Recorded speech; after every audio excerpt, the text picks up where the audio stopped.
What is the craziest thing you've done out of being hot and bothered? I went down on my cousin during quarantine. 1 week into quarantine, my work reduced my hours due to the 2019 sickness. I now work 10-hour days on Monday and Friday. My cousin Liz, a college freshman, asked to stay in my spare bedroom to avoid her chaotic home with 5 siblings. Despite financial concerns after my recent divorce, my uncle generously offered to cover my rent for the next 2 months to support Liz during this uncertain time. So 2 weeks ago, I reunited with my younger cousin after 8 years. In the 8 years I hadn't seen her, she's transformed from a lanky 11-year-old to a considerate, cool teenager, now 5 feet 10 inches with a slim figure. She's into rock climbing and bouldering, evident in her strong arms and calloused hands. With just a laptop, switch, and suitcase of clothes, her minimal belongings fit seamlessly into my tidy apartment.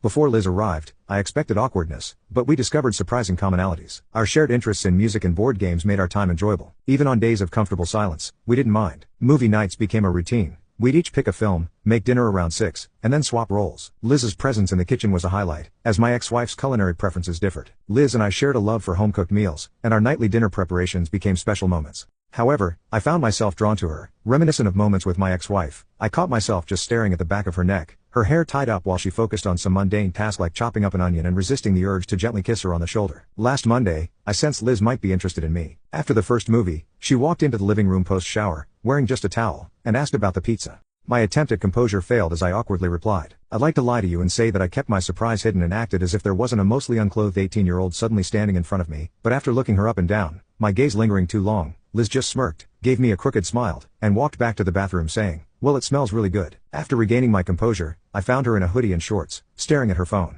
Grateful for the distraction, I tried to shake off the lingering image of her, but, thankfully, it seemed she was not too concerned with my lingering eyes, and I tried to forget the recent image of so much perfect skin. I sliced the hot pizza, puzzled by Liz's towel prank, wondering if it was a joke or something more. During the movie, she was intermittently on her phone, likely texting friends from college. At one point, she stretched out on the couch, resting her feet against my leg. When I suggested stretching them out, she smiled and placed her feet on my lap. Without thinking, I began massaging her cold feet, a reflex from my past. Realizing my actions, I froze and apologized, explaining it was an instinct from massaging my ex-wife's feet. Liz, with a laughter, reassured me, saying, "I don't mind at all. It actually feels really nice. I went on a long run while you were at work, so you won't hear any complaints from me." As we continued, I found myself immersed in the simple pleasure of the moment, paying little attention to the movie. As her feet warmed, I moved down to her calves, prompting a light noise from Liz. "Curious," she said, "why would Nicole leave this?" The comment surprised her, and she anxiously checked my reaction. I just weakly smiled without commenting, sensing her tension. I turned down the movie volume and shared a bit about my past with Nicole. We wanted different things, especially regarding kids. She desired her own, while I leaned towards adoption. We found out about a year ago, and that was kind of the beginning of the end. It was pretty quiet for a while as we both just quietly watched the rest of the movie, and I continued rubbing her feet and legs. At this point I had successfully forgotten about the towel incident. The movie ended and credits were scrolling when Liz pulled her feet off my lap and sat up, stretching long arms arching above her tiled back head. Her neck incredibly exposed and amazingly bare in the low light of the mostly dark living room, with her hair in her braid behind her head. She stood up, shuffled over closer to me, and sat down, our legs touching through the blanket I still had over my leg. Without looking over to me, just looking forward, she said, "I'm really glad you're letting me stay with you. It's nice being in a peaceful place for once. And I'm sorry I made you think about Nicole. I really didn't mean to." His voice trailed off. I glanced over, just turning my head slightly. "Don't worry about it. The divorce finalized about 2 months ago, and we both saw it coming for a while. I've had time to process and move on. It's not that painful anymore." We sat in a peaceful silence as the credits rolled, enjoying the music. Eventually, Liz broke the silence, shifting to face me directly. "Thanks for the massage." As I began to turn and respond, she surprised me by reaching across my chest, behind my neck, and kissing me on the cheek.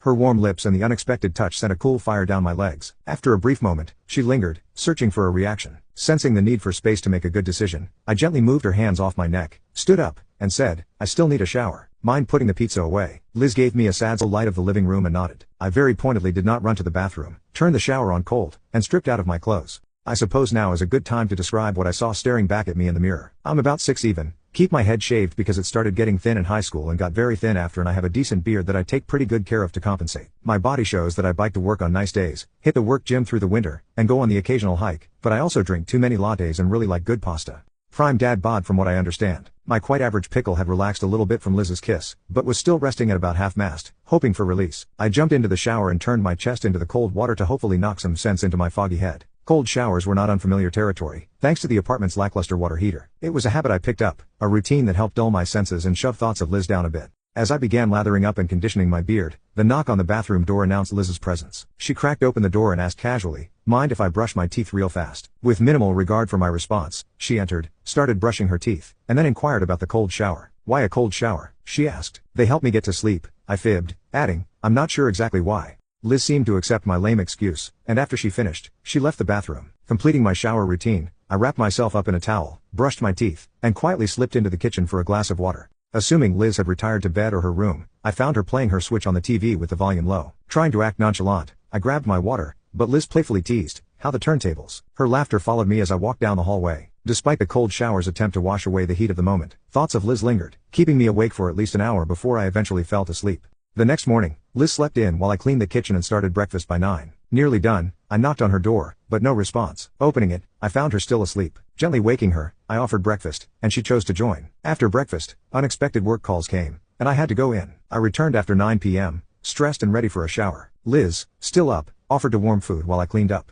A quick shower later, I found tea and warm pizza waiting. Liz, sitting on the couch, declared, it's payback time. Initiating a massage, her bouldering trained hands worked wonders, finding the sweet spot between pleasure and pain. As the massage continued, Liz switched to my arms, even popping each finger individually. It was a new experience, but Liz knew her craft. The massage extended to my forehead and temples, running her fingers through my beard, an absolute slice of heaven. With my eyes closed, I felt her lips press against my forehead, and she whispered, now I think you owe me, right? Tilting my head, I kissed the inside of her hand, agreeing that I owed her. Liz ran her fingers over my shoulders and chest, stating, you'll have to pay your debt tomorrow. It's getting pretty late. She stood up, walked toward her bedroom, and disappeared. Lying back on the couch, contemplating Liz in a new light, I sipped cold tea and ate cold pizza. It took me even longer to fall asleep that night. On Wednesday morning, I was stirred awake by the sound of the front door closing. Peeking out of my bedroom, I noticed Liz's running shoes absent from the rack, a telltale sign of her early jog routine. Deciding to seize the opportunity for a bit more shut-eye, I settled back into bed, dozing off and drifting into new thoughts of Liz. My slumber was interrupted once more when I heard the front door creaking open again. This time, Liz returned, breathing heavily and wrapped in layers of sweats and a jacket to fend off the brisk morning chill. Our location was prone to chilly mornings, and her bundled appearance attested to the need for warmth. Pulling her headphones out, she apologized, sorry, didn't mean to wake you up. Oh, I've been in and out. Want me to balance the scales after a shower? I offered. Liz closed her eyes, sighed, and nodded. That sounds great. I get tense after running in the cold. Utilizing her shower time, I got a few things ready. Stripping my bed down to the mattress cover, sheets needed washing anyway, I laid out a beach towel, fetched some oils that had been intended for Nicole but were never used, and arranged them on my bedside table. Seated at the edge of my bed, I searched for relaxing music to set the mood. After some time, I heard the water turn off, and Liz emerged from her room in just a towel. Stepping back into the hallway, a hint of moisture clung to her neck, and her hair was wrapped up. What are you setting up in here? She inquired. You upped the game last night. I don't want to be in debt forever, I explained. Raising an eyebrow, she responded, well, I'll be in just a few. Let me put some clothes on. A brief time later, I began playing soothing music from my computer and moved to the head of the bed as Liz entered wearing sweats and a sports bra. Sitting cross-legged on the towel with her mostly bare back facing me, she glanced over her shoulder. Her hair was tied up in a messy bun, and the light dusting of Freckles' nose was uncovered by any makeup. Go ahead, she encouraged. I poured oil into my hands, warming it up, and started massaging Liz's upper back, beginning from where her sports bra crossed her back. As I moved up her spine, she sighed deeply and leaned back into my hands. After completing the upper portion of her back, framed by bra straps, I moved my hands under the straps, silently waiting for a reaction. Sensing none, I gently pulled her straps off her shoulders, letting them rest on her arms, and continued massaging her shoulders. Liz spoke up, can you close your eyes? Lost in the sensation of her smooth skin, I was puzzled. What?